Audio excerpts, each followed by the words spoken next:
আসলে এটা জানো তো বড় করে বলার এমন কিছু বিষয় নয়।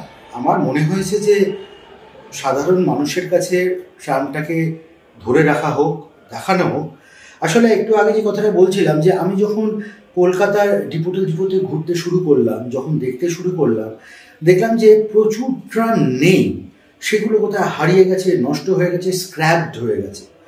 তখন আমার মনে হলো যে যদি একটা এই কাঠের বডির ট্র্যাম, একটা লোহার বডির ট্র্যামকে যদি কোনোভাবে রাখা যায়, তা সেই সময় একটু আগে যে কথাটা বলছিলাম, মিস্টার নীলাঞ্জন শান্ডিল্য বলে যে ভদ্রলোক ছিলেন, ওনার সাথে আমি অনেক কথাবার্তা বলার পরে ভাবলাম যে একটা ট্রামকেই যদি মিউজিয়ামে করা যায়, তার ট্যাগলাইন হচ্ছে আ ট্রাম ইনসাইড আ ট্রাম।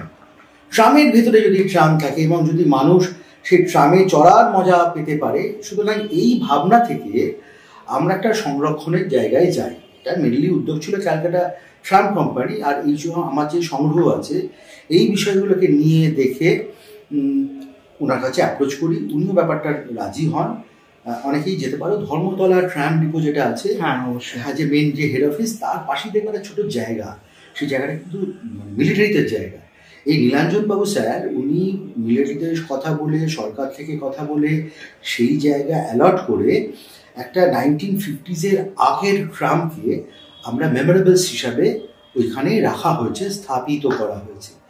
এই ট্রামের একটা পোর্শন হচ্ছে ক্যাফেটেরিয়া, যে কেউ দেখতে পাবেন। এটাও এখন এটা খুবই অ্যাভেলেবেল, বৃহস্পতিবার দিন বন্ধ থাকে, 8টা থেকে রাত্রিবেলা অবধি খোলা থাকে। তাই এই ট্রামকে স্যারের ভাবনাতেই ওনারা ইঞ্জিনিয়াররা নিয়ে রিনোভেট করে সেই ট্রামটাকে আমরা ভেতরে রেখেছি।